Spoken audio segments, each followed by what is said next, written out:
Then we have Charles Jourdain taking on Sean Woodson. Let's not forget, I should have opened with this, but let's not forget that this card is a Canada card. They're going to Toronto. It's a Canada card. They're going to make some stuff happen.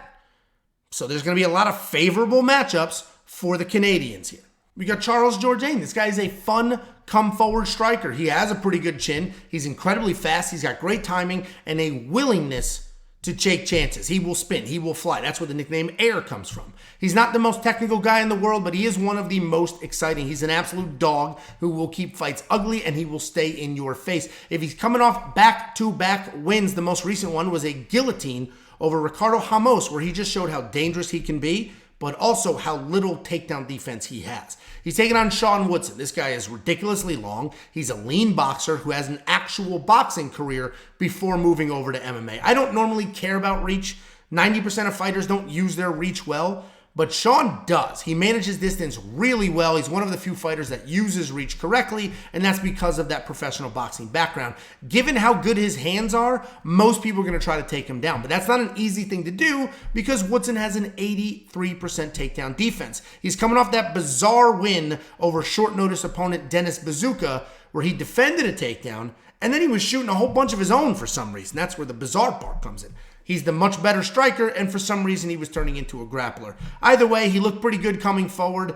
He looked adequate in his grappling, but he also looked pretty uncomfortable when the striking exchanges were heading in his direction. He didn't seem to enjoy punches coming at him. And not that that's a thing most people enjoy, but I would argue Charles Jourdain might enjoy that. That dude loves being in a firefight. Sean Woodson did not like that, started grappling for some reason. Either way, Charles Jourdain right now is a 2-1 favorite here. I get it. The guy's a dog. He's fighting in Canada. He's a threat on the feet. He's a threat on the ground. But I don't see it being that big of a deal here. Meaning, I don't think he should be a 2-1 favorite just because he's a dog fighting in Canada.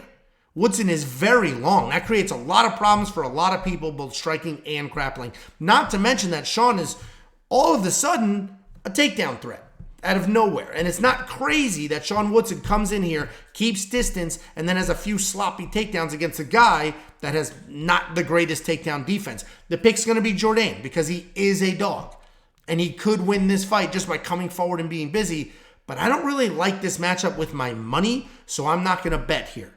Sean Woodson has proven, he's 10-1. He's not nothing. He's 10-1. He has proven to be a very good striker. We just watched him grapple for some reason.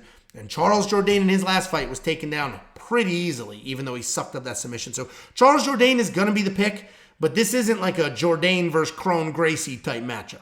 Before you go, let me give you $50. Anybody who goes to WeWantPicks.com/bets and signs up with any one of our affiliate partners gets $50 as a thank you. Use the link, sign up, make a deposit. We send you $50 as a thank you.